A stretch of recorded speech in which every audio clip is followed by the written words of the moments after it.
Hey, what's up, everybody? Welcome back to the 2A Brotherhood podcast. Man, we've had such a good week. So much crazy stuff happening, man. But I want to take a little bit of time and introduce Jay, the owner of Sinistrum Training. He is joining us tonight, and if you want to take a little bit of time, go ahead and introduce yourself, and we'll kick this thing off.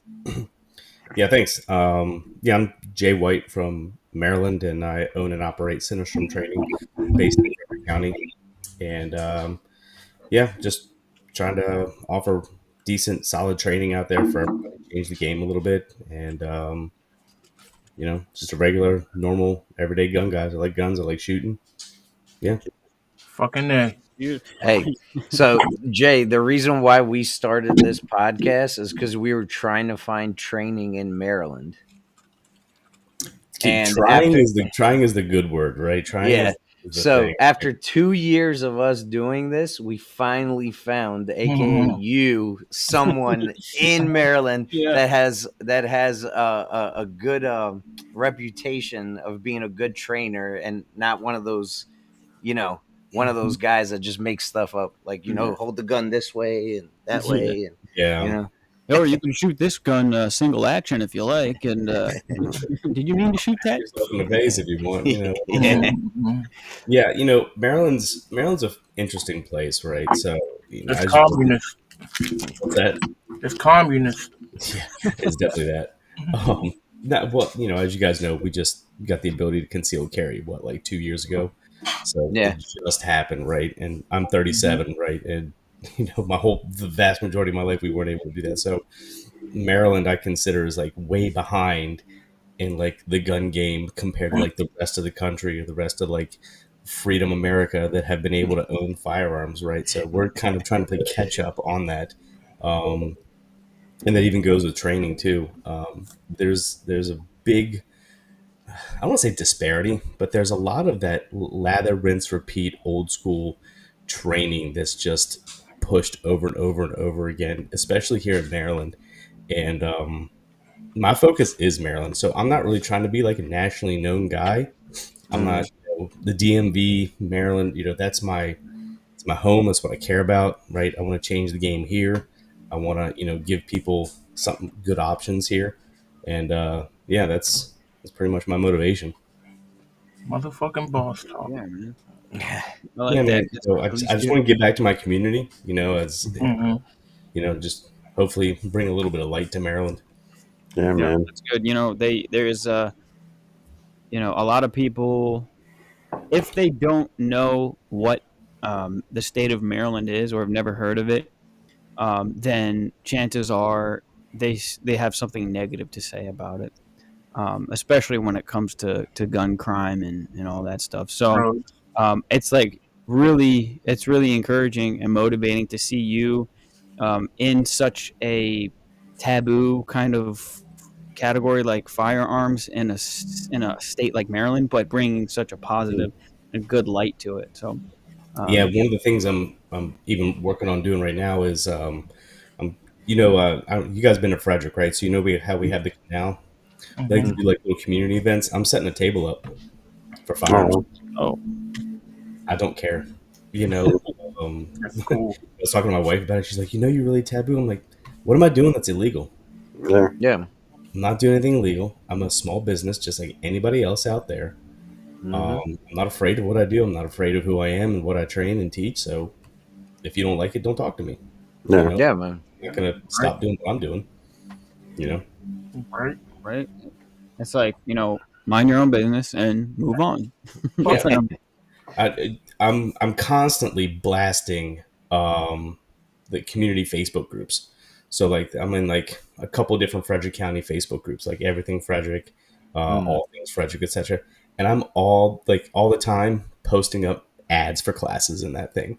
I'm posting up ads. I'm saying that, hey, I'm available for private lessons. I'm doing whatever. And like, there's not very many other people doing that because of that taboo thing. And I just flat out don't care. And the way I look at it is if you have anything negative to say about my ad, that's cool. It just bumps it right back up to the top of the group. And I don't care. So if you comment, I'll comment something nice back and we'll just keep it bouncing right back up to keep it relevant, keep it trending. I don't care. I'm winning. You know. Yeah, I used to post when we used to go live. I would post it on all the Facebook groups that I'm on, like Carroll County, my area, and all that Mhm. stuff. And I got flagged and lost to my Facebook for like 2 weeks Mhm. because I was posting about firearms. This is also like when Mark Zuckerberg was very anti So, 2A during Joe Yeah. Biden. Yeah. But yeah, I lost it for 2 weeks. You know what I mean? He seems like he's coming around. I don't know. Jury's still out. The jury's Yeah. still out, right? that But that apology, that he made, was it in at the congressional hearing? yeah, Like, oh, Mm. it wasn't me; it was the government that coerced me into hiding relevant information and right. suppressing all that stuff. Trying to come up with a scapegoat there, trying to Yeah, yeah, plausible deniability type thing. So right. But who we'll wrote that see. algorithm that deleted all of those words and like key phrases and stuff? Well, it It wasn't was me. him. It was me as the government. He authorized it. I I mean, know. he did authorize it. Yeah. I wonder how much they paid him. I Had to have been no idea. good. Had to been good. He ain't doing it for free. Right. Well, How is he he was gonna also afford that scared. suntan lotion? No, he was also scared, like, Yeah. because he don't want his company to go, you know, because at that point it's like if you were against Joe Biden, it was like everybody was after you. You know what I mean? So it didn't matter how bad he was doing, how senile he looked, and everything. He was the greatest president ever, the most popular president ever. How You much know what I coke mean? he did. Jury's still But out that, on that one, but hey, yeah, Yeah. but yeah. Well, But I mean, I noticed it on Instagram like lately. I'm like on TikTok, we're shadow banned 100%. yeah. All right, like we're lucky to get like 300 views. Like I think your trailer, last time I checked, had 8 views on TikTok, Maybe Yeah, eight. man. Hey, that's still 8 bodies. That's still 8 bodies. and that's probably from all the people that have been on here before that follow us on there. Yeah. Like Eric and Clint and everybody. But yeah, on Instagram they're starting to gain more traction. It also helps, like on Instagram you could invite somebody, and mhm. uh, Instagram is pushing the invite stuff, like for like collaboration on videos and stuff like that. So Yeah. Yeah. Yeah. On my TikTok, I have 2 videos. And the only reason I have 2 videos is because I tried to post a shooting one and I immediately got smacked with it. And then I tried to post another one. I was like, if you do this again, you're going to be banned. I'm like, well, I'll just leave these 2 videos up. yeah. Right. So that's all it's on there. And then Instagram. So Instagram, I actually have 2 accounts. One I'm locked out of, and the other one is the one I'm currently using. Right. So the first one was Sinistrum_training, and that had like over 1,800 followers on it. So that was actually doing good. Right. But unfortunately, October timeframe, I lost access to my old phone and lost the password, so I couldn't get back into it. So I made another Sinistrum training, Sinistrum.training.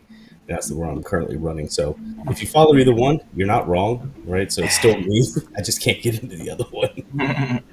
So you could call customer service, and they can help you out. By the way, if Yeah. you call So customer service, I paid for Meta, right? I paid Mm. for Meta so I could argue with them, right? It's fun. It's funny. You got to pay to argue, right? So, yeah. but I did the whole paying thing, and then they pretty much gave me the runaround. They didn't really give me any kind of solution to unlocking my account. I'm pretty sure it's because my account was gun content, and they were just beating around the bush about it. Didn't want to actually do anything because I'm gun content, but whatever. So I don't really care.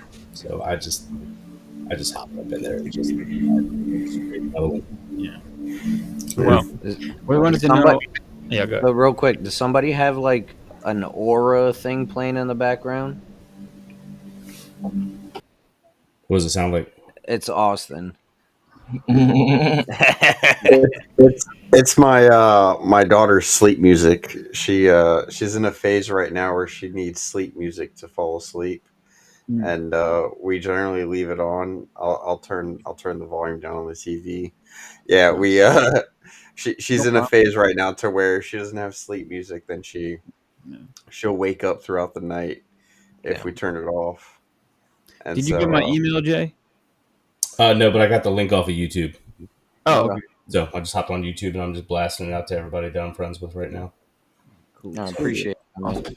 So let's get into the training. You sent me your schedule the other day, and let me see if I also I posted the link to sinistrumtraining.com for anybody who wants to check it out. Appreciate that. Josh, can you bring up his schedule from sinistertraining.com? Because I can't.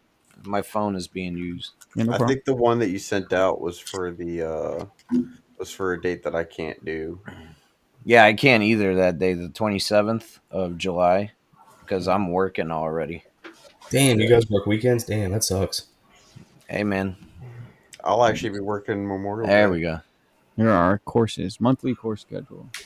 So, not losing out on that overtime, so I'm working Memorial Day. So I was interested in the pistol workshop, right? And we texted a little bit about that. Can you go over what you guys do in your pistol workshops, and then we can move on to the rifle workshops? Yeah, so I'll just cover the workshops in general. I'll just talk about both of them. So the workshops are brand new this year.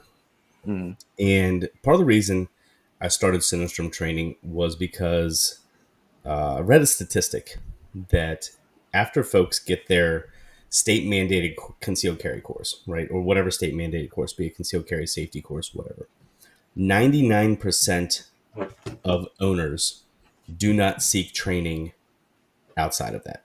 Like they get their permit, they get their state, whatever the mandated, and then that's it. They never train again, whether that's even the dry fire, right? They don't pick their gun up, they don't dry fire, they don't go to the range. And if they do, it's like maybe once a year or whatever, right? But it's not really like practicing or getting better. And so I was thinking, I'm like, why don't gun owners want to train? Like, I don't know, shooting your gun, it seems like a good time to me. I mean, I like doing it. So I hopped on a couple Facebook groups I'm in, and I made polls. And I was like, why don't you, if you don't train, why don't you train? And the overwhelming, resounding answers I got were time and money. Right? Because you got to look at the vast majority of firearms courses out there. They're damn expensive. Okay? They are damn expensive. Especially concealed carry course is what? Roughly $300, right? That's on average, probably. Anything, at length is going to be at least $200. Mm-hmm. And then, if you're a guy that works, if you're a blue collar dude and you work 40 hours a week, maybe 50 hours a week, and you get your 2 days off on the weekend, the last thing you want to be doing is spending 6, 8, 4 hours in a class, right? When you could be enjoying your weekend with your family, barbecuing, whatever it is that, your hobbies, whatever it is, right? So I got down thinking, I was like, okay, how can I answer this? How can I attack this and get people training? And that's where I came up with workshops. Workshops, they're just 2 hours long, typically on a Saturday or Sunday. And we run roughly about no less than 200 rounds. And I picked 2 techniques, right? So if we're running rifle, I'll pick 2 rifle techniques. If we're running pistol, I'll pick 2 pistol techniques, right? So last pistol workshop was transitions between multiple targets. So 2 hours, we just wrapped out multiple target transitions. Diagonal transitions, we did far to near transitions, we did all of that. And then movement, we did, forward, backward, lateral movement, like moving and engaging transitions. We did all that for 2 hours. Just ran it over, just back and back and back. And the whole time I'm just watching, giving tips, giving pointers, giving you, hey, try this next time. And it's just a nice round robin, right? And they have been immensely popular since I launched them this year. And the max I take in a class is 5, just because it's me and I keep a safety ratio of 1 to 5. I've had no less than 3 people in all of my workshops. So, I mean, nice. Close to selling out. I had one that did sell out. That was like March timeframe. But I mean, I've had people in them every month. So they seem to be a pretty good hit. That's good. And real briefly, guys, for anybody anybody else interested in our podcast, you can check us out on Spotify, Apple, iHeart, and Amazon. We post those episodes weekly, so We try to. Yes, We're having some technical we difficulties. post them weekly. So yeah, please check us out. Also, I just want to give a quick shout out to our sponsors. We are sponsored by two wonderful companies. The first one being Goliath Defense, and the second one, Cocked Firearms. We've had these guys on our podcast. Really, really solid dudes. They got good quality, high quality products. They From Goliath Defense, you can get some wonderful holsters and pistol belts, and from Cocked Firearms, you can get anything from a 1911 all the way up to a Bear 50 cal. So check them out. Use promo code 2AB on both websites to get 10% off site wide. Again, that's Goliath Defense and Cocked Firearms. Now that's a nice plug there, Josh. That was a great transition. So at the workshops, you said they're very popular. Yes. Right. So just go over, I mean, as much as you want to let out the bag, obviously, but go over like a typical like time range of how long the classes are and what would we be doing in the class? You talking about just the workshops or just all my classes in general? Just the workshops. Just the workshops. That's what Yeah, so we get to the range, run our safety stuff. We always talk about safety. And then typically, the first thing we'll do is we'll do some dry fire. It just gives me like a little butterflies in the stomach, right? It gives me warm and fuzzies that, everything's from the holster, typically. I allow holster draw in my classes. My mindset is if you're going to carry it, you need to practice with it, right? I know there's trainers out there that don't allow holster draw. And then my question is, why are you a trainer? Right? Yeah. People are coming to you to learn how to use these tools. It is your job to teach them how to use these tools, right? Yeah. Would you rather them go at home and fumble around and possibly shoot themselves in the leg? Or would you rather give them the correct guidance, right? And teach them how to adequately use the equipment that they have, right? Because I hear that all the time. Well, we don't allow holster draw. So you don't want to teach. That's what I hear. So you don't want to be a coach. You don't want to be a teacher. So so we'll do a little bit of dry fire, and then we'll pick one of the two techniques, right? So last class was transitions. So I pick a couple drills, right? So the one drill we ran was designated target. Designated target drill, you have five targets in front of you, and they're at different distances. You can do partials, you can do open targets, you can do, set them up however you want, right? Just random array. And then you literally just go back and forth. So you start the center, left, back to center, right, back to center, next, back to, so you just work that transition, right, back and forth. It really just teaches you, right, how to engage, get the eyes moving, really works well on, visual confirmations and speeds and playing with that and stuff like that. So that's one of the drills. So we'll rep that for, any length of time, give everybody at least 2-3 repetitions going through it. And I'm coaching the entire time, right? Talking to you. Hey, what did you feel? What did you see? What did you, talk to me, right? I'm really big in talking, right? I say, what did you see? Right? Because I want you to be engaged with your gun. I want you to be engaged with your process. I want you to be aware and taking data in and learning how to process that and use that, right? Because I'm sure we've seen people at the range that just throw a target up there and they just start shooting, right? What are you actually learning? What are you processing? What data are you taking from that, right? They probably don't know. They probably don't care, right? But I care, So that's part of my problem is I care a little bit. I care a bit too much, So we'll do that, and then once everybody's warm and fuzzy about that, then I'll set up the next drill, right? Which would be, this one was movement. So I did stuff that was like I did a 5-cone drill. There was 5 cones set up, and you're just making an X back and forth between them, right? Engaging a target. A lot of dudes, right? It was a big leap for them because, where in Maryland here can you move and shoot on the range on your own? Right. Apparently your place. Right. I'm not telling you where I shoot. Anyway. So you guys come out and they do that stuff. So and I make sure I tell everybody, look, go at your pace. This is all about development here. We're not trying to break records. We're not trying to, beat everybody else, right? I'm giving you skills that you can go home and work in your dry fire, right? I want you to become aware of stuff that you're doing, stuff you need to work on, just adding stuff to your toolbox. And yeah, just going around doing that, making sure everybody gets good reps. Yeah. So going back on what you're saying, blue collar guy. I'm a blue collar guy. I work 50, sometimes 60 hours a week, right? Yeah.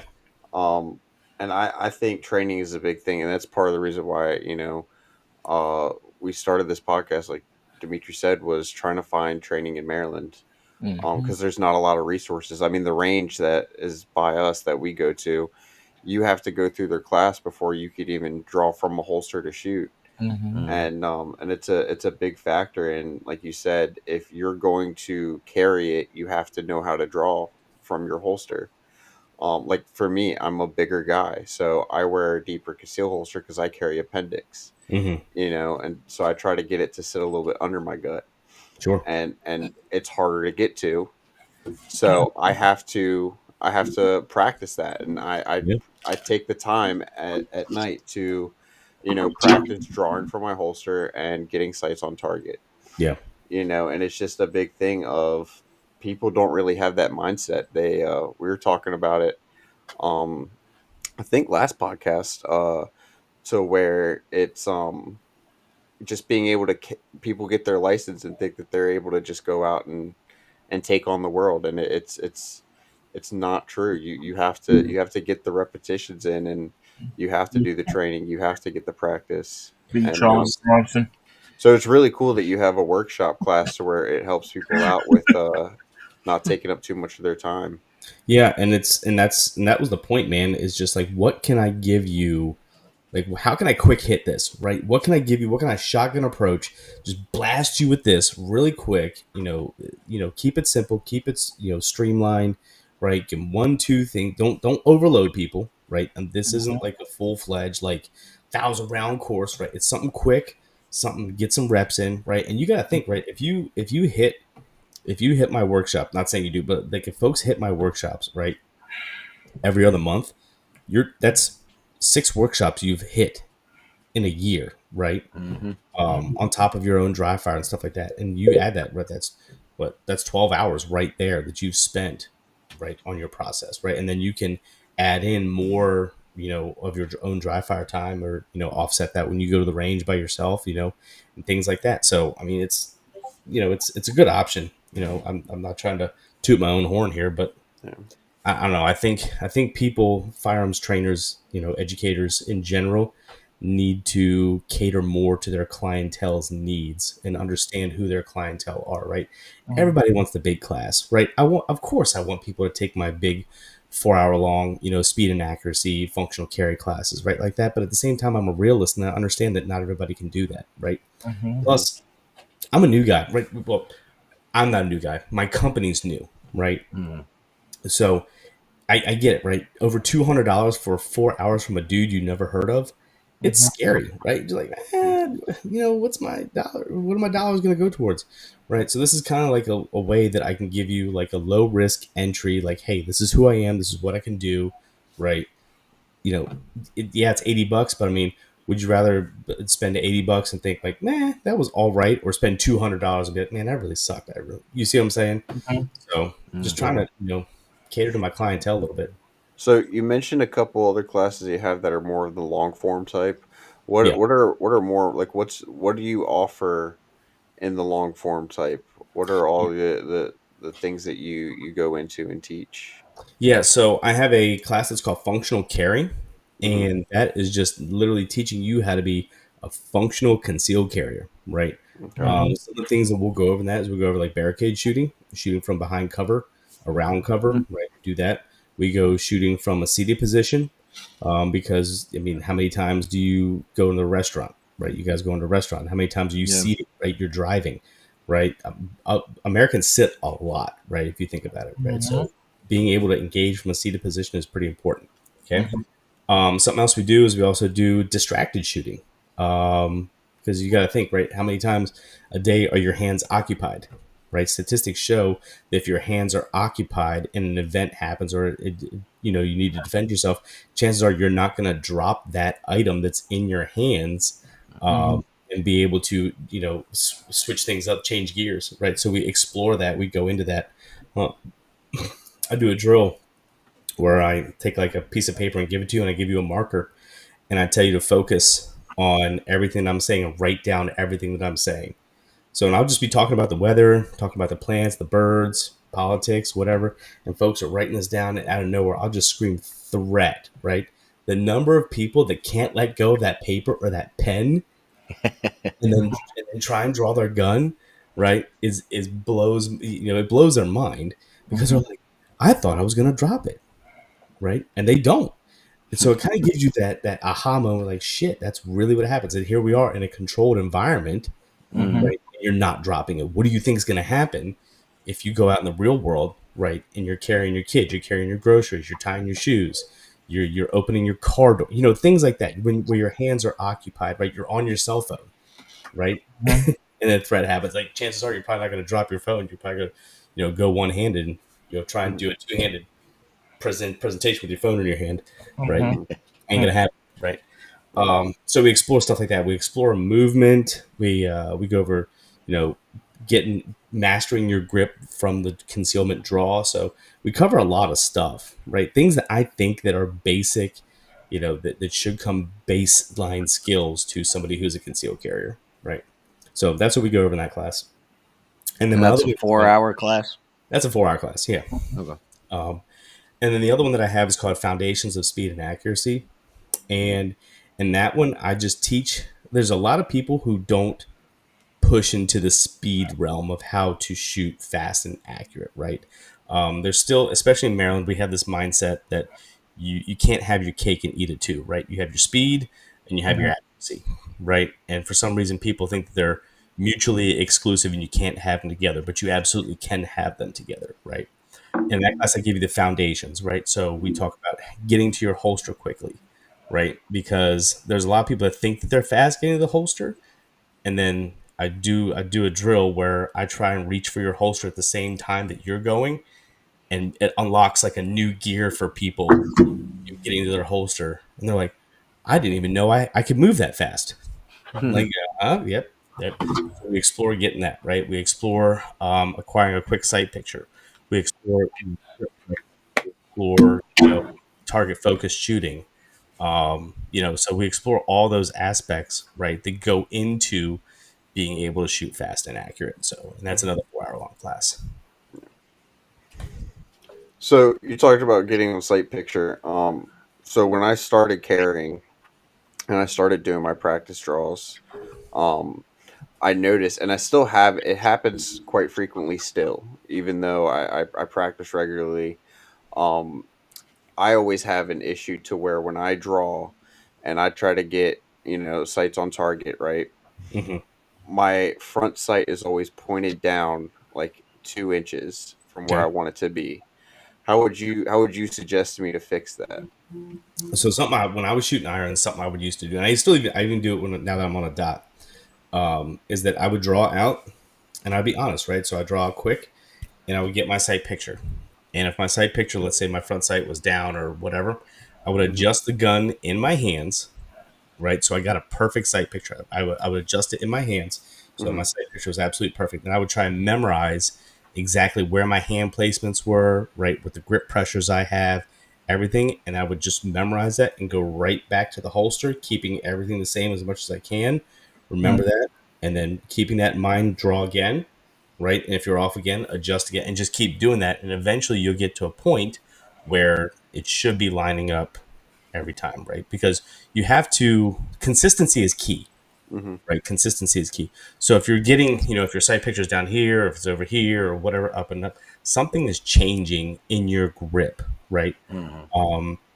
Wherever we're at, whatever we're looking at on the target is where our sights should be going, right? It's no different than, looking at the target and being able to point just like this where it was on the target. So if you can do this, you should be able to do that with the front sight too. So that's what I would recommend trying to mess with, is just trying to mess with it, correct it in your hands, remember where everything is, holster up, and try immediately draw it again. Yeah, that's the one thing I've noticed when I dry fire. The first rep, I'm always down to the right. Mm-hmm. Every time I pull it out, the first time I'm always down to the right. Yeah, I was actually working on my index yesterday morning when I was doing my dry fire. I was out in my garage working on my dry fire, and it's you can't lie to yourself. You got to be honest, right? Mhm. Because some guys I know that they'll draw really quick, and maybe it'll be off, and they'll adjust their hands really quick. I'm like, oh, that's a good sight picture, and then they'll holster. But was that truthfully your initial sight picture, right? When you initially when your sights fell on the target, was that truthful? Was that false? Right. So you have to be truthful in your dry fire. You have to be truthful with yourself.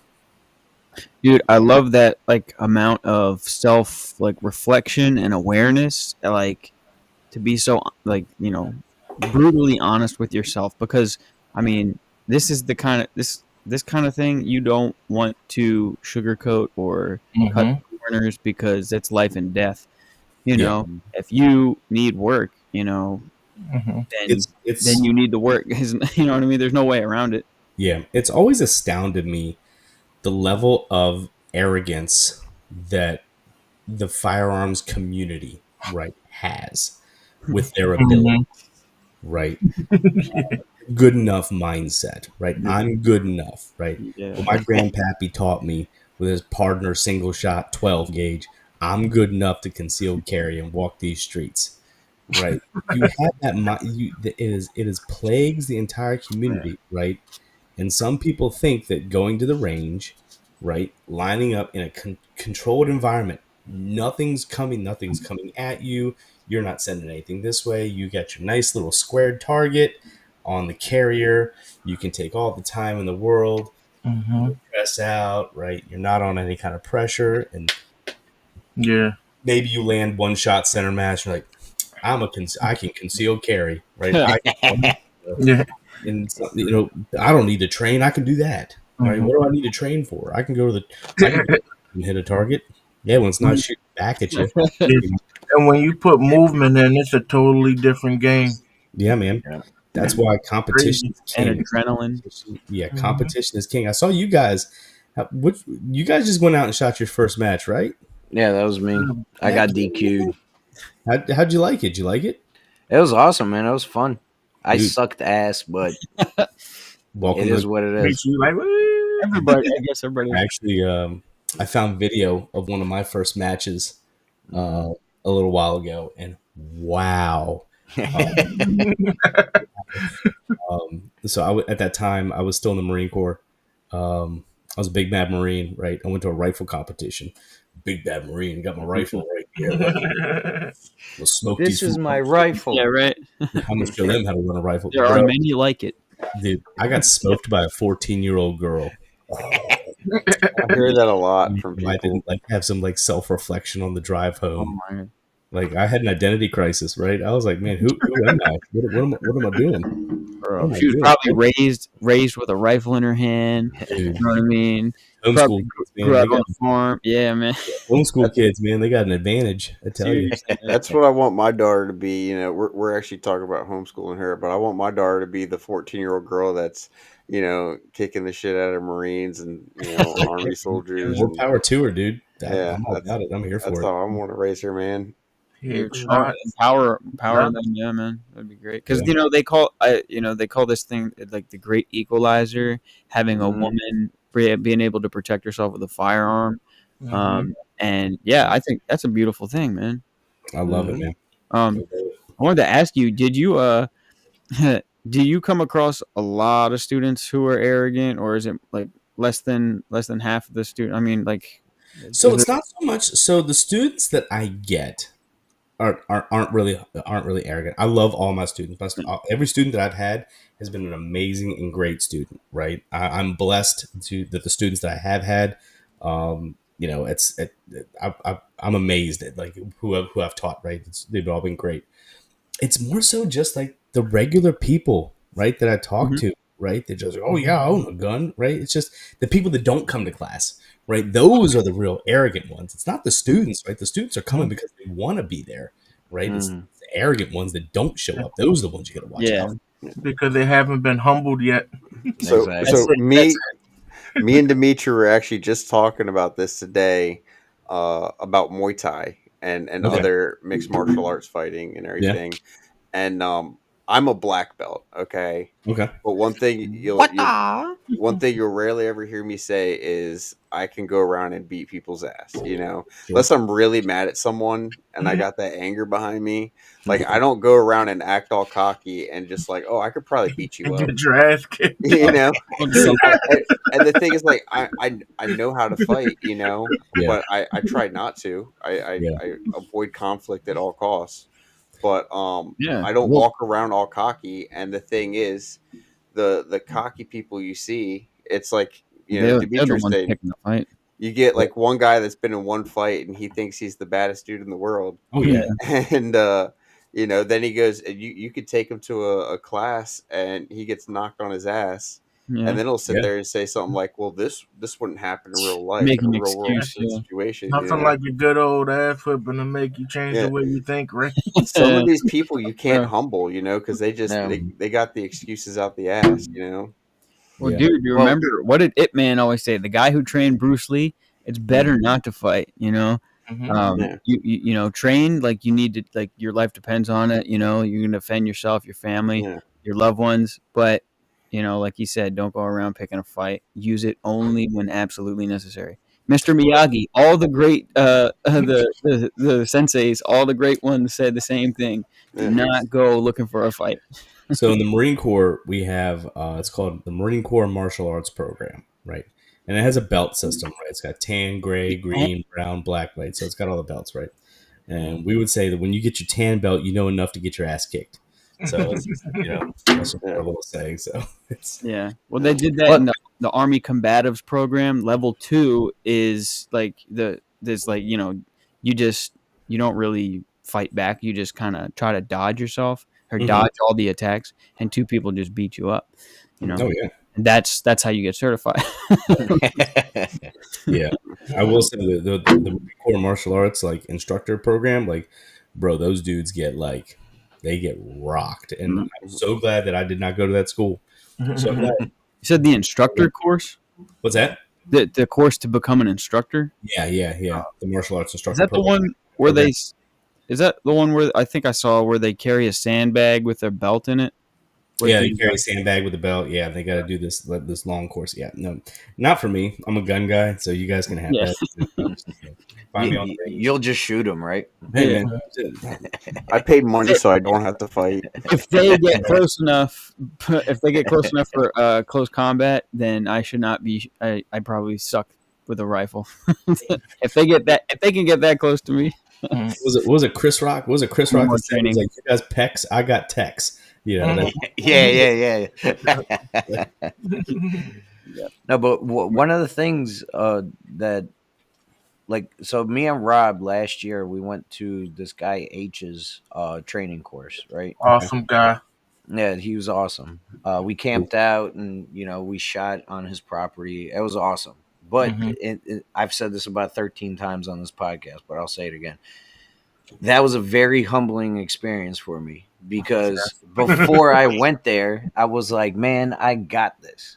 And then I met a person like him and how fast and accurate he was. And then I was just like, okay, so there's people like this out there. Yeah. And I'm nothing. Yeah. He was saying there's people better than him, man. Like, exactly. Yeah. Yeah, it's like that. Yeah, it's like some of the people within like the circle that I work or the circle that I am in and stuff like that. Like just the things that they can do, right, are just like blows my mind, man. Just the stuff that they do, and it's just like it's so humbling just to watch them and just like, man, it's crazy. It's like you a lot of people get frustrated because like, man, I want to do that, but what they don't understand is that the time and the hours, right, and it's dedication. Right, it's dedication. To get to that point. Well, you need to have that want of getting better. Yeah, you know what I mean. It's got to be a want. Yep, there has to be a want. And if you don't put yourself around people that are better than you, or you don't put yourself around, because just like you said, the common firearm owner, they buy a gun and never touch it. Mm-hmm. You know what I mean? Yeah. So they think it's like, okay, I have a gun, so I can protect myself, but it's like you don't even know how to use it. You know what I mean? On that, I had a couple from Howard County. They purchased a AR-15 back in 2012, 2013, when the stupid Firearm Safety Act passed here in Maryland, right? Mm-hmm. So they were getting ready. They were getting ready to put pass all the regulations on the AR-15, where you had to have a heavy bar, H-bar barrel, and all that crap, right? Yeah. So they went out and they bought it. Hadn't touched it since. Hadn't touched it at all. Came to me, right? One of my buddies pushed them to me, and we sat down, and they pulled it out of the bag, right? It was still had oil all over it. It was clean. They hadn't touched it, man. They're like, it's been in the bag since 2013, just chilling, right? And it's just to your point, right? They just bought this thing out of a panic buy, and they were just like, it'll just be here for a rainy day. Right? Until I can't figure out how to get the safety off, man. Right. Yeah. How do I load this thing? They did two or three private lessons with me as a husband and wife. They did two or three private lessons with me. Just gave them a quick, rundown. This is how it works. Ran through some drills, right? Got them comfortable with it. So they were hitting black. They were hitting some targets. So then they were comfy with that, right? So, but I'm here if they ever want to come back, But I was able to provide that for them rather than them just stumble through and figure it out on their own. That's good. So Yeah. that was good. Yeah. I need some. Can you guys help me? I need some bullets for my shotgun. Bullets for your shotgun. They saboed. You gonna run some sabo rounds, man? Sabots. Sabots. Dude, that's great. But yeah. So and you're not really into politics, right, Jay? I mean, I pay attention to the news, right? So I pay attention to the news. I pay attention to current events. Okay. Stay informed. But I'm a one issue voter, right? I'm pretty much like, you're either pro 2A, you're not pro 2A. And that's who gets it. I keep it simple, man. I keep it simple. Yeah. So Did you guys see the gangster shit Trump did though? He showed so he had the I don't know, prime minister, whoever represents South Africa, come to the White House, and he was like, hey, so what's going on? In better words, hey, what's going on down there? I'm hearing all these white farmers are getting killed.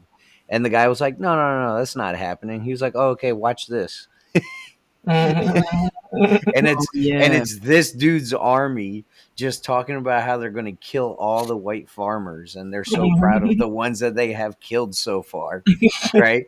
And it's a video of this, and the guy's just sitting there like, da, da, da, and Trump is sitting there like this. So you're saying that's not true? well, wasn't it like they had like the guys had, what was it, the military that had taken over who had taken over the farmlands in South Africa? Yeah, that's who he showed. It just crashed. Like, they basically like knew nothing about how to run it, and they weren't willing to do business, like, because it's like, well, let's get somebody in there that can actually do this, so we can start making some deals, right? Yeah. So, I mean, well, I saw the one where he came through on a promise about at least getting it to the next step for the silencers. Did you see about Protection Act? Yeah. Hearing Protection Act? Yeah. So I kind of hope that they don't put SBRs in with that together. Right. SBRs should be their own separate thing, because to me, SBRs are still this, like, I don't want to say taboo, right? It's not taboo to us, right? But to the layman out there, to the average politician, right? I think you throw SBRs in there and it's going to be too much too fast, and people are going to be, nope. You want to talk about short barrel rifles, right? I think we need to educate on short barrel rifles. I think that needs to be its own thing, and we need to build that up first, right? Let the suppressors go through. Don't be too greedy, right? Everyone wants to be greedy and be like, I want it all now. let the suppressors go through, right? Why So can't we act like a Democrat? Say SBRs, super shotguns. what's like the ATF was doing to us, right? First Yeah. off, it was it was 80%ers, then it was braces, then it was this, then it was solver traps, right? So it was like one at a time. They started picking away, right? So we kind of need to go with that same tactic and just be like, hey, let's get suppressors, right? Once we get suppressors, then we can talk about SBRs. Once we get SBRs, then we can talk about SBSs or whatever, right? Start adding, don't try and do it all at once because you scare too many people away. Yeah. Speaking Well, on that, I vote for the SBRs first because I'd love to have a short barrel rifle Sure. before a silencer or a Speaking suppressor. of that, did you hear the thing that just came out today about SBRs? One of my buddies just put me onto this. So apparently, this was on Copper Jacket. I think it was Copper Jacket YouTube channel. Yeah, however you feel about Copper Jacket, you feel about Copper Jacket. I'm just reporting the information that he put out there, right? Apparently, there was an ATF agent, and they got presented with a Beretta rifle that was pin and welded. It was a short, it had a shorter barrel on it with a pin and welded muzzle device, and they put it in a vise, put a ratchet or a crank or breaker bar on the muzzle device, and they applied all of the force that they could to this thing until it popped, until it popped the threading, it popped the pin, it popped the weld, whatever, and they were able to unscrew, right, that they were able to unscrew or take off that muzzle device, right? So now they're saying that if you're able to do that, it's no longer considered pin and welded. It's considered a unregistered SBR. So, granted, this is just the doings of one agent, right? It's not the speaking for the entire ATF and whatnot, but that is what happened in that situation. So, all it takes is just somebody to get the good idea fairy, Yeah. and, just to run away with it. So what are they saying should be done then? So they're saying that, what they're saying is even if you have a barrel that's shorter length and pinned and welded, it is still, if you are, because they say if you are able to unscrew it with whatever force you apply, whether it be realistic or not, right? Okay. That's what they're trying to say, right? Even though legally speaking, I think they released a white paper back in 2006 that said that that was the legal way to get, if you had a shorter barrel to get to the legal length was to weld. ATF released that. So we'll see, man. Rogue agents, I tell you. So what's pin welding? ATF. Can you explain that? Yeah. So pin and welding. So let's say, the standard length the ATF says that all barrels have to be at minimum 16 inches long. I'm paraphrasing here. I know some people are probably going to hop in the comments and crucify me, whatever. I'm not a lawyer. I'm not an ATF guy, right? I just know, right? ATF says 16-inch barrels, right? Well, let's say you want to have a shorter barrel than that, right? Maybe you want to go like a 13.9, a 13.7, a 14.5, right? So, but you don't want it to be considered an SBR. Well, how would you get around that, right? Well, I don't want to say get around, but how would you bring it up to that standard? Well, the ATF has said what you can do is you can get a muzzle device, right? Screw it onto the barrel, drop a pin in, and weld the pin and the muzzle device to the barrel. So it's essentially one piece, right? And the barrel length, including the muzzle device, with being pinned and welded, can be 16 inches, and then that would be considered a 16-inch barrel. Got you. Okay. Yeah. Okay. So if you put like what do they call it, a compensator at the end? Yeah. So you got compensators. You got compensators, muzzle brakes, flash hiders, flash suppressors, whatever you want to call it. Right? So whatever muzzle device you want to put on the end of it, right?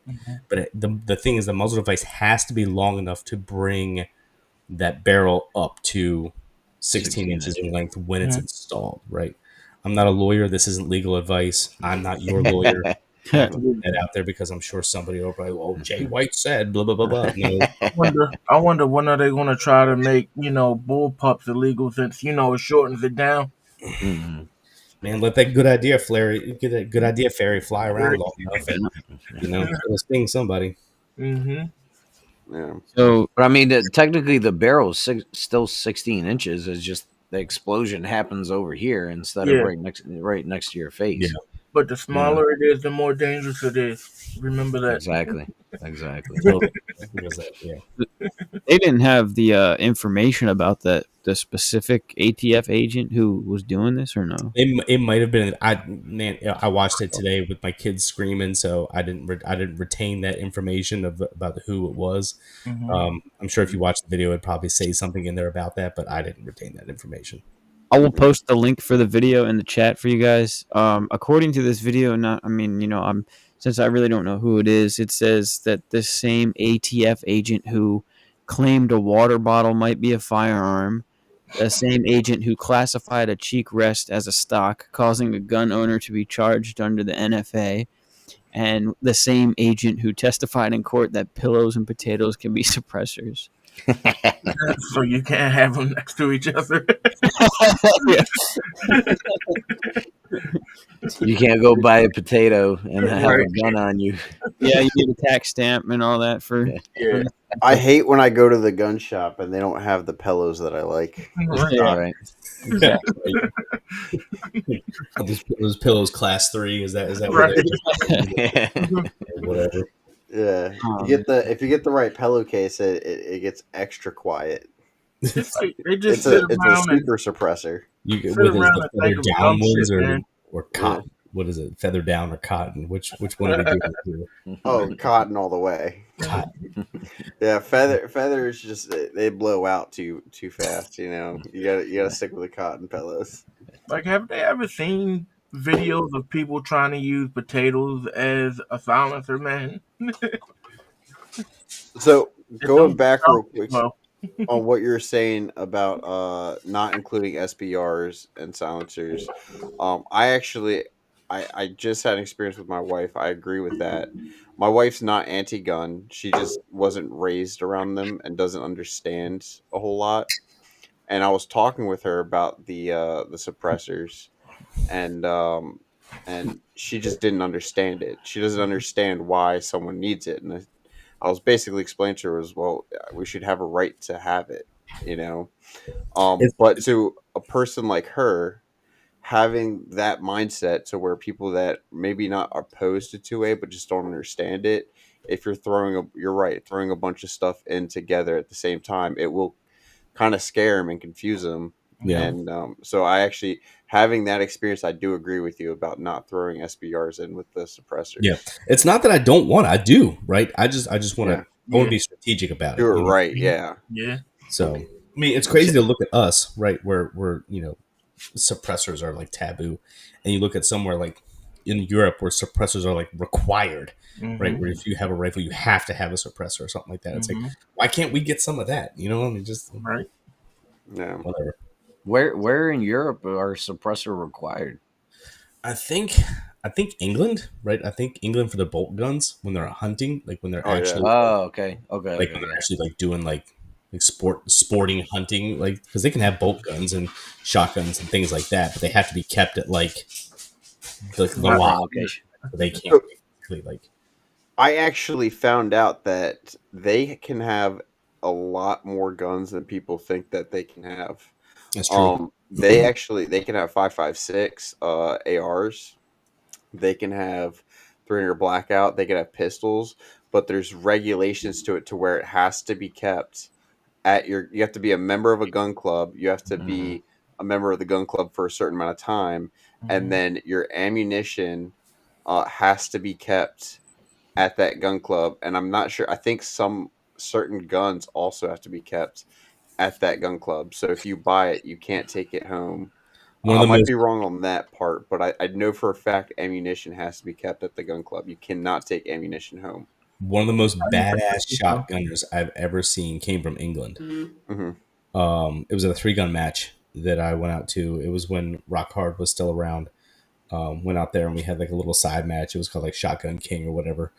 And the speed at which this man loaded and ran and shot a shotgun just was like out of this world, right? It wasn't even like, it was like unfathomable, right? I was just like, I don't even know how you do this, right? And he's like, well, what's the only thing you got? I mean, you get kind of good at it. I was like, that is a good point. That's a very good point. So, that dude could run that shotgun like nobody's business, man. And I was just like dropping deuces, right, dropping quads, like just like throwing them in there. He was literally like chucking them in there. I'm like, I can't even comprehend how you're doing that. So you have that.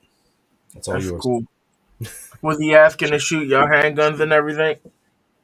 Yeah, so he was so it was kind of interesting. I guess he had like worked out a deal with like a manufacturer over here or something because he was so good. Like he's sponsored in England as a shooter, right? Oh wow. King's Cross, or there was some as King's something was the arms whatever that he was sponsored by from England, but he came over here and shot matches with guns from friends that he had over here. Oh, like rifles and pistols that he had from friends over here. So it was a weird kind of like handshake deal that I didn't understand or didn't know, but I just knew it happened. So I was just like, whatever, that's cool, Yeah. Yeah, a while back I was trying to get this one guy who he was on YouTube, and he went over the gun laws in England, and he has a bunch of stuff. And I was trying to get him on the podcast, and at first he seemed okay, but then I don't know if you've heard about how their laws are over there right now, to where talking on social media, if you say the wrong thing, people are getting arrested. Oh, I've seen that. Yeah, so I think he probably got scared because that was kind of becoming a big thing, and so he kind of just ended up ghosting me at that point. But yeah, just watching I still watch his videos, and he has a lot of stuff that I didn't think you could have over there. So I just got flamed in my texts from my friends, and they were like, France, you've got to require suppressors, and New Zealand requires suppressors. So those two other ones. So of course I knew I was going to say something. People were going to hit up my phone like, you should have said this, you dummy. So yeah. Well, we have a European in the podcast. So do they require suppressors in Albania? he said they use. I don't know, dude. I grew up here. Did they require suppressors in communist Albania? Well, the pistol my grandpa had did not have a suppressor on it. Did he use the wool sock as a suppressor? No. That it was hard enough getting guns, let alone suppressors, right? Well, after the government fell, it was not hard to get guns. It was like miraculously they showed up. They were everywhere. Food and guns. No, there was no food still, but you had guns. Now, I don't know if I told you guys a story before, but my uncle, he had a business partner, and they made furniture, and they had a store in Albania. And when the government fell and there was anarchy, blah blah blah, he would walk. So him and his partner would take turns like guarding the furniture store at night, and they would walk with an AK-47 to get to work and back and all that stuff. Well, at the store, they had what is it? Which one is it that has the two buttons, Rob? The M1 Browning? The Browning M2. Yeah, that one. That's what they had pointed at the front of the store. Well, for night watch. I was like, God, night watch. They are very fun to shoot. Yeah, I have not shot one. What store was it? It was for their furniture store because people were going out robbing and it was, I mean, it's total anarchy. My other uncle, this was another crazy story. So they shot all the street lights out. That was like for target practice. So they shot all the lights out. So walking down the street at night, it was like, pretty much if the moon's out, you had some light. If not, you're like, with a flashlight or something. Yeah, you're basically screwed. Well, he was walking to the bar to meet his friends from work, and he bumped into this guy. And the guy put an AK-47 up to his face. Was like, "Hey, watch what the fuck you're doing. You trying to rob me or something, or like pickpocket me?" And he was like, "Nah, dude, I just didn't see you." So he gets to the bar, and then his coworker is sitting there talking about like, "Yeah, this joker just bumped into me on the way here, and tried to pickpocket me." And he was like, "Dude, that was me." That's funny. Nice. Yeah. So, yeah. You don't point an AK at a person for bumping into you. Are you really a communist? Well, at that point, it was more like you were an anarchist. Oh You know what I yeah, mean? Everybody's got one. You just do what you got to do. Yeah. Shoot who you gotta shoot, I mean, Ask questions later. right? you had the 10 lek in your pocket. You know what I'm saying? You was balling. You were balling. What's that, like $1? Yeah. A tenth of a penny. Yeah, I remember like my cousins telling me that one egg was like $4, which is like crazy amount of money for Golden? there. No, it wasn't golden. It was just an egg. Golden egg, baby. Yeah. Might as well have treated it like it was a golden egg. Right. For $4, man. And Hey, what up, Sean? Well, welcome to the chat. Appreciate you tuning in, brother. Hey, what's up, Sean? What's No, up, but man? that's the thing. We take stuff for granted here. You know Yeah, what I mean? that's true. So much, you know. It's like you go to the store, you get whatever you want. You eat it. You know, people are fat as hell. You know what I mean? Bro, I saw a video. Dude, poor people are fat. I don't even know how the fuck that's possible. Food stamps. Yeah, it's the EBT. But I did see. You guys probably came across it. But there are like video clips and people like coming from like Venezuela, Cuba, and they're like so surprised at how fully stocked the shelves are, and they're like basically in tears because they're like, this is the greatest country ever. We can finally eat every day, multiple times a day. You know what I mean? Like we're good. We're set. You know what I mean? So I like to see, man. I just like to see how grateful they are for this country because, like, a lot of the, especially the college age generation, have no appreciation, no respect. They don't even understand what it is. Like they Yeah. don't understand what these people did to go through it, to get away from it. Did any of you guys watch Sons of Anarchy? Any of you guys watch Yes. it? Yep. Yeah, so there was a quote in there. My buddy reminded me of it the other day. That goes, I'm paraphrasing big time, but it says Americans don't want true freedom; they want freedom of convenience. Wow. Right. So it's think about that, right? So as long as things are convenient for Americans, right, they're good to go, right? As long as they got their grocery stores or clothing stores, as long as it's convenient for them to go out of it. True freedom, right, where you don't rely on anything, like nobody really wants that. No. Right? Yeah, because that means you got to work. There's accountability. There's responsibility there. Yeah. But I mean, the same thing with what happened in 2020. We can't mention those things because we're on YouTube, but people just lined up. You know what I mean? People just lined up and was just like, "Hey, I'm here. That you're telling me this will make everything safe for me? Like, just do whatever you want to me. Oh, I gotta carry this little passport around everywhere I go. Yeah, sure, I'll show it everywhere. I'll have privileges that the others don't. That don't mean shit, I'll have privileges. dumbass people. Once again, I got corrected. It's freedom to feel comfortable. Excuse me. I'm getting corrected in my text as I'm talking. So my boys are all watching. Big dummy. Okay. I mean, it's sad to see that, like, land of the free, and it's the more you look, the less we're free.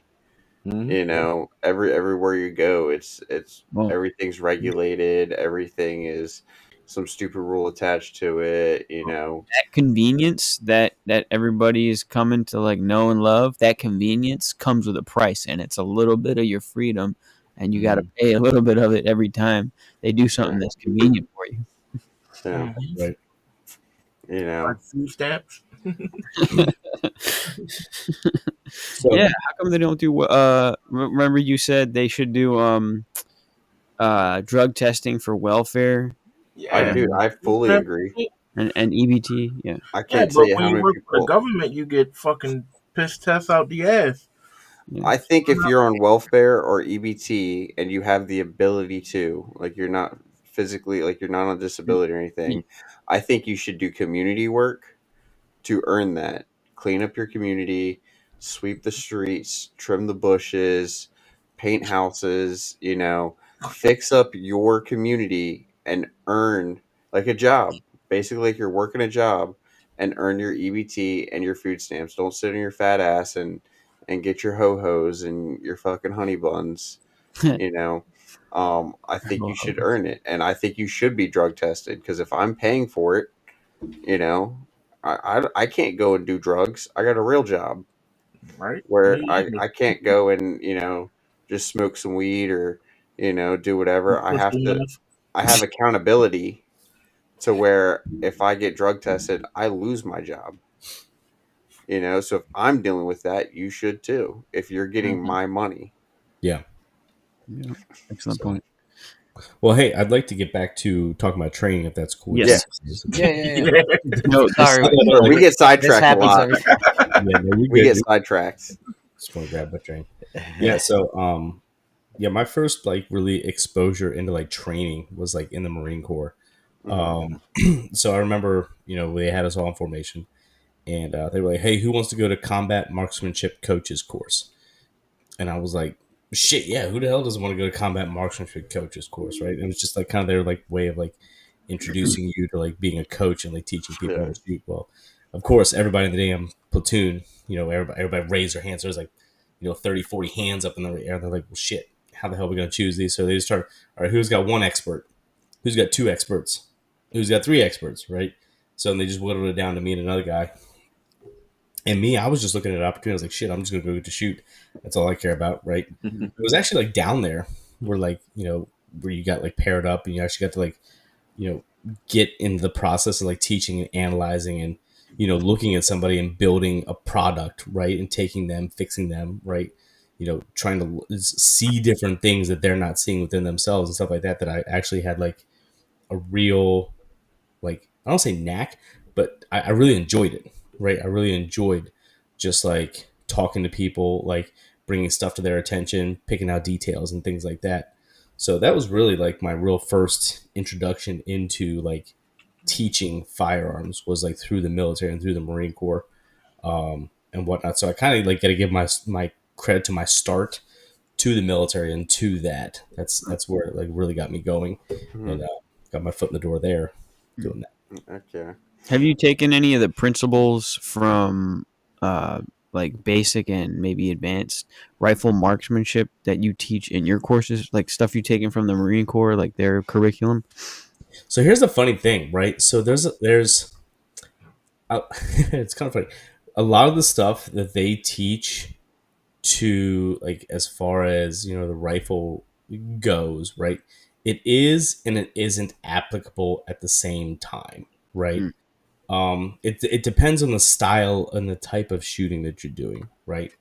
For like stuff that I do competitive, like quick, fast paced, there's not a lot of time to get like, cheek weld, stock weld, right? I mean, you gotta bring it up and it's gotta be there, right? It's no, when you're doing it for the Marine Corps, like you have like prep time, you can like roll into position, you gotta like, you can like sling up in the sling and do all this kind of stuff.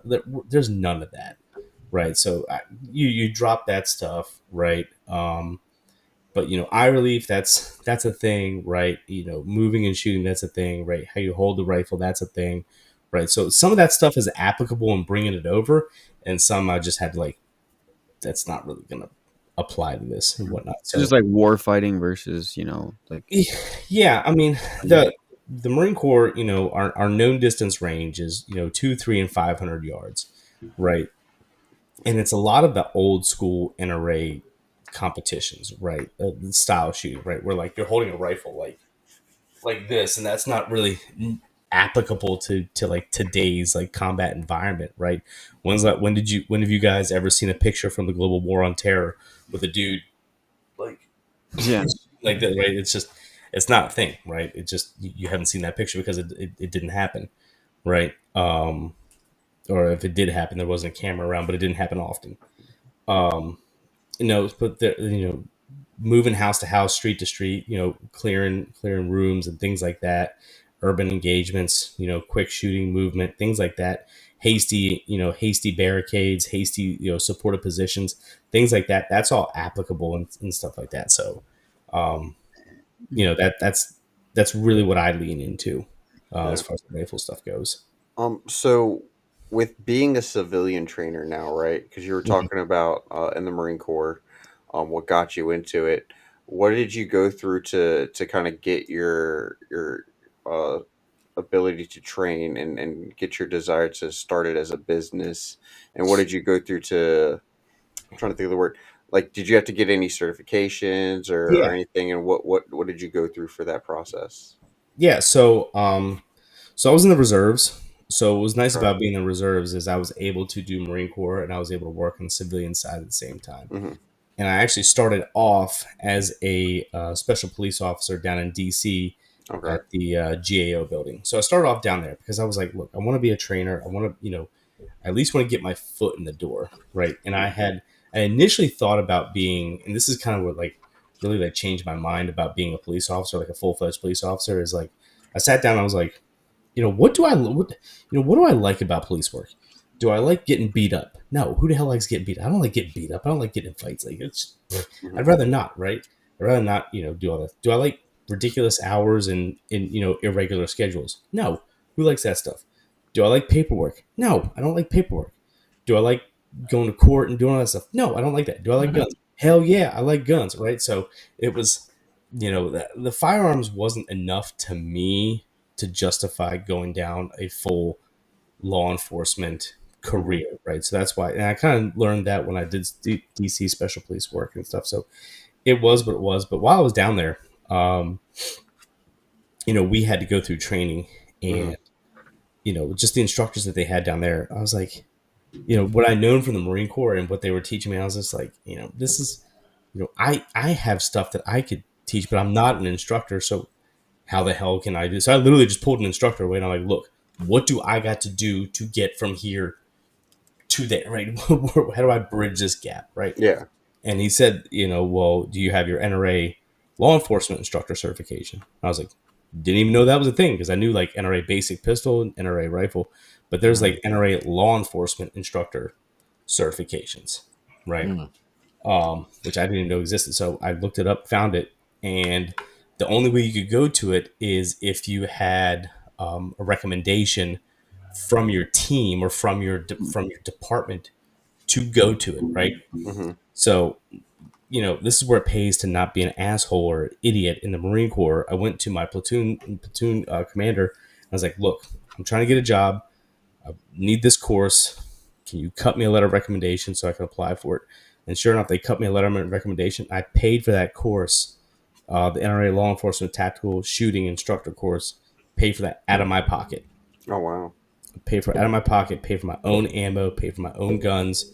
I fronted everything to take that course. Because the way I looked at it is if I got this certification and I got in the door, right, and I was able to start doing this, Hmm. then it would just pay me back. You know Yeah. what I mean? I would make that money back. It's not a big deal. And sure enough, right, I was able to go to the course. I was the only guy there that was military. I was the only guy there that paid for his course. Everybody else's like LE departments paid for their shit. Um, I was the only one who fronted all my own money and all that stuff. So I had a little bit more skin in the game than the other guys that were there. Not that they didn't, right? They of course they wanted, but it's Hmm. different when you're paying your money up front from your pocket that you've earned, right? And you Mm. got to do the quals and things like that. So it's a little bit more. Um, so once I got that certification, um, applied for, went back. As soon as I came back, put my hat in the ring and got hired on. It was then called PSTA, Protective Services Training Academy. And what they were responsible for was training federal security officers down in DC in the federal buildings, like PSOs, Protective Security Officers, DC Special Police, like all that. That's what they were in charge of, was training those guys. And Hmm. that's really where I got my foot in the door. I was the youngest instructor on the team at the time when I got hired on. Yeah. So I got started super early, and just everybody looked at me like, they were like, "Who the hell is this guy?" Right? He's so young. He's up in here, and it was rough because I got a little pushback because I was the young guy. Right? It was all these old heads like, "Oh, this young guy, he doesn't know anything. He doesn't know," But you just kind of learn how to deal with it. Yeah. But that's really where I got my start, is training DC security officers down there. That's awesome, man. Yeah. Yeah, I mean, it looks like it took a good turn, and you're doing really good, and got some Well, good classes, and got some good courses that you're teaching, and like you said, you seem like you're pretty booked up with it, and yeah, if it's working well for you, that just speaks a lot on your ability and your character. we're getting there. I got a big, I call it the BHAG, the big hairy audacious goal, right? Hmm. So we're eventually going to get there. But my motivation to get there was watching how we train these security officers and watch how they do firearms. I would want to make change. I would want to Hmm. be like, hey, why don't we train this? Why don't we go about it doing this way? Why don't we do that? And then just, and then just, there was constant pushback, right? You could never make change because it would have to go in front of a committee. It'd have to get voted on. It'd have to be talked about. Have to change the curriculums. Have to change this, the lesson plans, blah blah blah blah. Then you have to support evidence, right? It's just, dude, it was just like, why can't we just make this change, right? Because it's clearly officers are failing. Let's make them stop failing. Here's a way we can make them stop failing. But you got all these old head instructors in there that are like, well, it worked for me, so we're going to continue to do it this way. So I just got tired of getting pushback, trying to make change and make people better, and nobody wanted to change because they had the red tape. So I was like, screw it, I'm just going to go do my own thing. Yeah, no, that's awesome, man.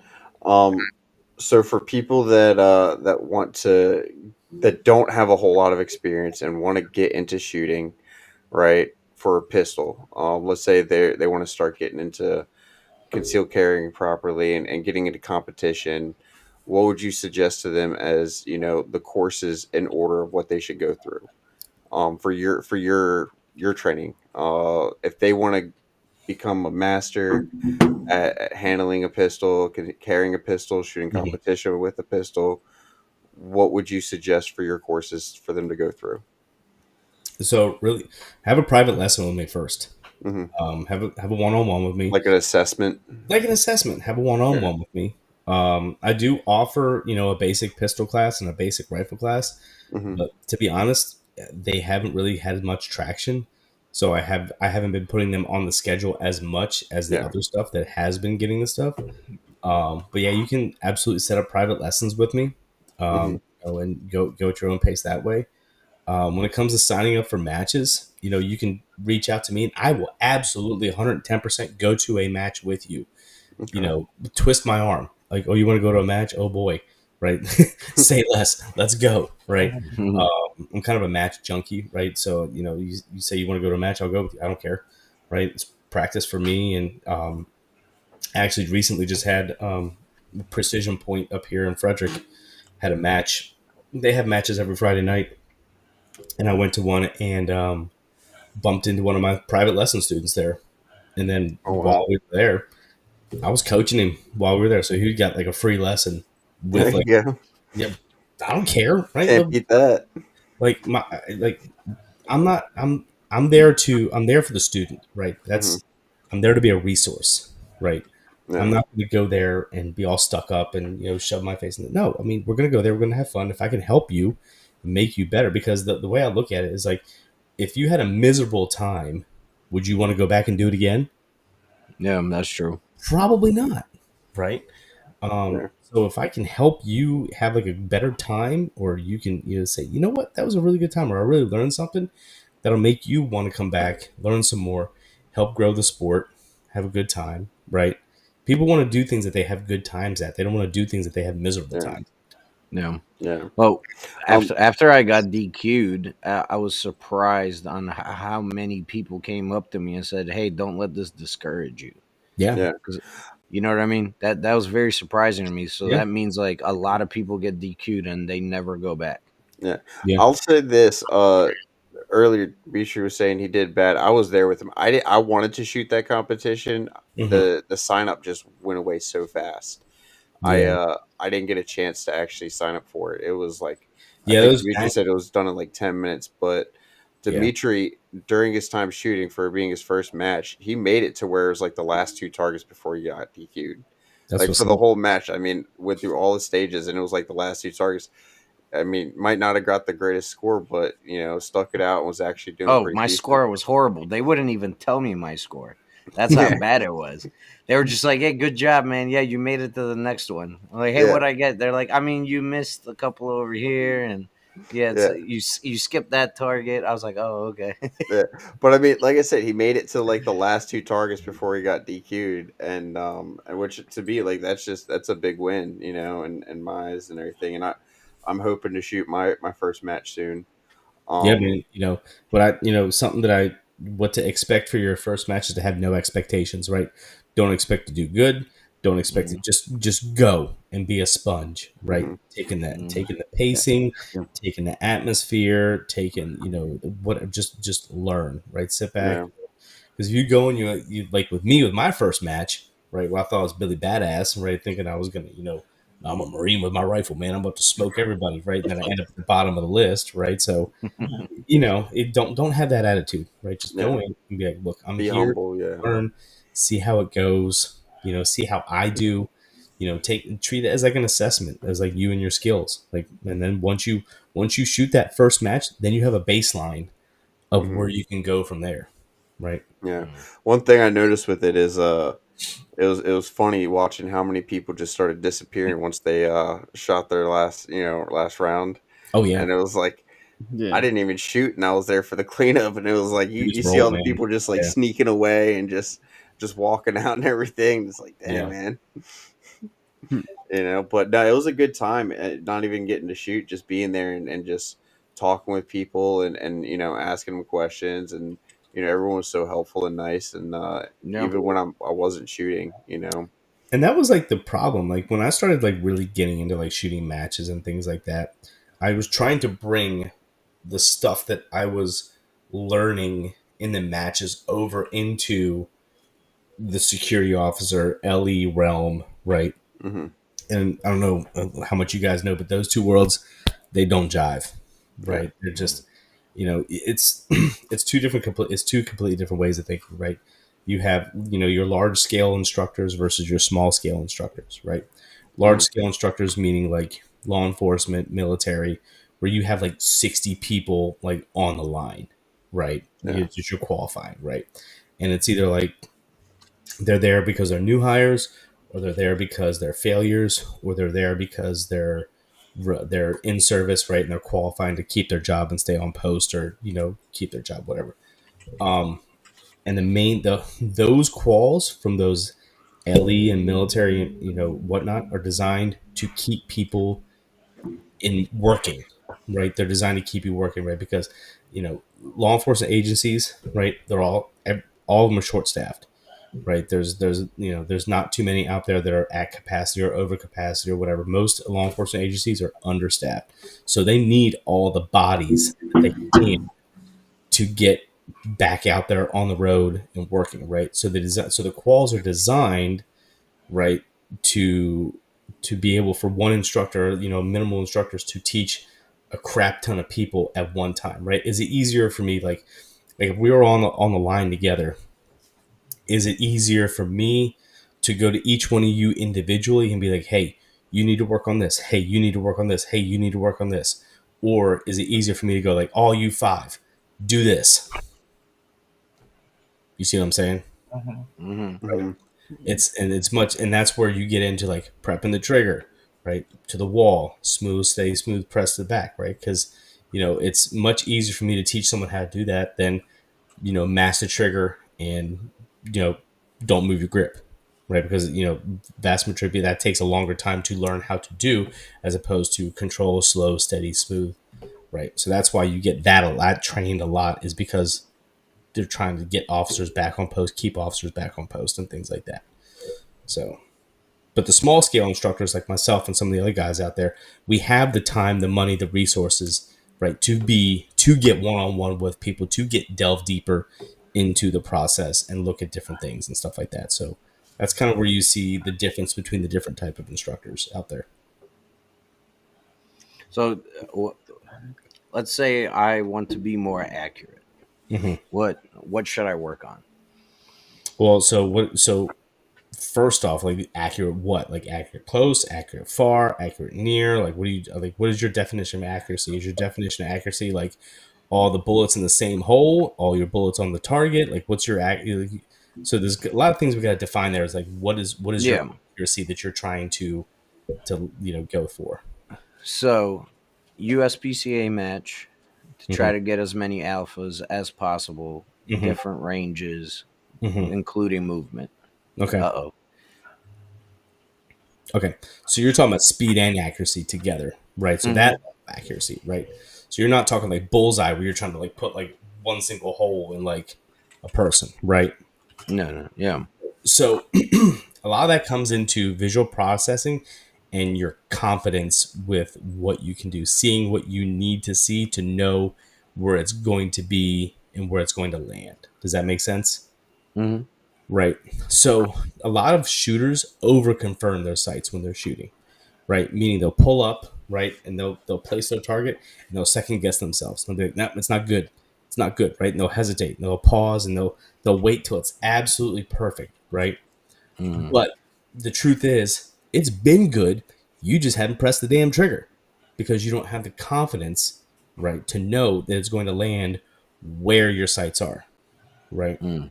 So the one drill that I've done that I like to work with shooters is you have the A zone on a USPSA target, and what we'll do is we'll take the red dot or the front sight or whatever you have, and we'll raise and lower, right, and move the sights around like this or move the dot around to explore the full size of the A zone that you have, right? So meaning that where how liberal I can be with my sights and still get a hit, still get an A zone hit, right? Mm-hmm. And a lot of people don't explore that. They just always try and drill it here in the same, right? So when it comes to them like engaging with the target, they'll see their front sight up a little bit and they'll be like, "Oh, I can't press the trigger. I have to wait till it comes down." When really, if you would have worked on that drill, you would have known that, hey, even though it's high like this, it's still going to be an A zone hit. Does that make sense? Yeah, yeah. Yeah. Okay. It's like So- basically like knowing how big your zone for the alpha hit is. Yep. And that's in the Okay. like calling your hits too, and knowing, hey, I saw my sight here. I'm calling it an alpha. I'm calling it, a Charlie or whatever, right? And knowing there's a level of confidence to that, right, to be able to do that. And a lot of shooters just don't allow themselves to get to that level because they're so trapped in being like, I have to, it has to be here, right? Mm-hmm. So you kind of have to allow yourself to fail, and you have to allow yourself to explore, right? Going faster and being okay with the shot not landing directly here. Like directly in the center, but it's Exactly. still in the A zone. Exactly. Yeah. Right. Because the way I was an A is an A is an A. Yeah, yeah. When That's I a first good got tip. shooting, I had a guy, one of who's actually a Marine buddy of mine. He told me, he said, if you're shooting all alphas, you're going too slow. I was like, very well, speed it up, got it, no problem, right? And there's an acceptable level of Charlies that you can have too, right? But you need to know, right? And that just comes with shooting matches and shooting, right, in time and experience and stuff like that, and knowing like what's allowable, what's not allowable, and that that you get into the points and all the nerd stuff. No. Well, Does that answer your question? Yeah. I never thought of like just getting like practicing just getting your dot or your sights because I was doing exactly what you were talking about. I was like trying to get it center mass. If my dot was up a little bit, I would correct it down. I mean, Yeah. even though I was still missing, by the way. Sure. You know, but that was my instinct. You know what I mean? Yeah. And that's the one thing that now that you say that, that's the one thing I've noticed with my dry fires. Right. I also don't so I don't have like a specific target. I usually just pick something, Okay. and when I present and I get my dot on it, and then the one thing I've noticed is when I present and it's off, it's like I'm still hesitating. But even though like in a real life scenario, if my dot is not center mass exactly where I'm trying to shoot this person, Yeah. It's not like I'm not going to pull the trigger. Yeah. Because you know what I mean? Yeah. You want to shoot. You want to make sure you're shooting as fast that as you can confirm alpha hits. You know what I mean? Alpha hits meaning within the A zone, not directly on the letter A, but within the A zone, right? So as fast as that you can confirm that you're doing that, right? So, but that's in that visual processing, right? Of hey, see this here. I know what I need to see. Like if it's up close, I just need to see a flash of a dot, or I need to see a flash front sight, right? I don't need to see a clear cut, defined outline, right? I'll see a flash, send it, right? Now something a little bit further, right? Absolutely, right? I need to see a clear dot, or I need to see like a steady dot, right? I need to see like a clear front sight or something like that, So, but it's all, and that comes with experience and time and just shooting matches and getting in those positions and things like that. Just explore, man. If you ever go to the range, just explore. Just explore that stuff. Huh. So we're starting to have technical issues, and with Rumble, when we get around an hour and a half, 2 hours, like Austin dropped out, I dropped out earlier. Do you have any final thoughts that you want to share with us before we get out of here? Questions, comments, concerns, remarks, safety brief, anything like that. Anything like that. No, just I'm really just trying to provide something, for the community. I really just want people training. I really just I want to make an excuse for people to come train. That's kind of like what my thing is. So like I alluded earlier to the big, hairy, audacious goal. I'll kind of give you guys like a little insight into that. So I want to build a space, like a training space that so have you guys ever been to the gym? You guys have been to the gym, like Gold's, Planet Fitness, like things like that, right? Typically with those gym memberships, you get like a little BS like add-on, like Zumba, cycling, right? Something like that, right? And my idea is, what if you had a gym, but your class was a drop-in pistol class, an hour long, right? Or like a rifle class, or a movement class, transition class, right? So you'd have like the gym in running concurrent with the range, right? And when you finish up with your workout, you can head on over to the range and just drop in the next class that's getting ready to hop in or getting ready to start. You know what would be the best idea ever is having leg day and then going into a movement class afterwards. That's the evil that I like. Yes. You know what I mean? Because your legs are done.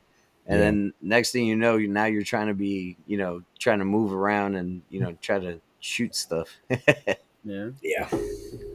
So, but that's all I got. That's like I said, just check out Sinistrum training, give us a shot, and maybe we can help you guys out. Yes, sir, guys. Link is in the chat. It'll be in the description also. Thank you again for watching, you guys. Don't forget to check out Goliath Defense and Cocked Firearms. Use promo code 2AB to get 10% off on everything site wide. And check us out on Rumble check us out on Spotify, Amazon, iHeart, and Apple Podcast. So, Jay, thank you again, brother. You're welcome anytime, honestly, to come back and chat with us. Awesome. Shoot me a text. Anyway, I'm gonna take. Send me your whenever you make a schedule for August. Yeah. Just send it over to me. Yeah. And I'll see if I can get these guys to come out. I'm trying to find it. So now that I know it's 5 people per class, Yep. We'll try to make it up there. Yeah. Yeah, I'd love to have you guys up here and whatnot. We'll have a good time. Yes, sir. Sounds good. Thank you again for you coming on. Hanging out for having me. Friday night with us. Yep. All right. Well, I'm gonna queue up the outro. We'll catch you guys next week. Thank you again, and God bless y'all. Okay, bye. Good night.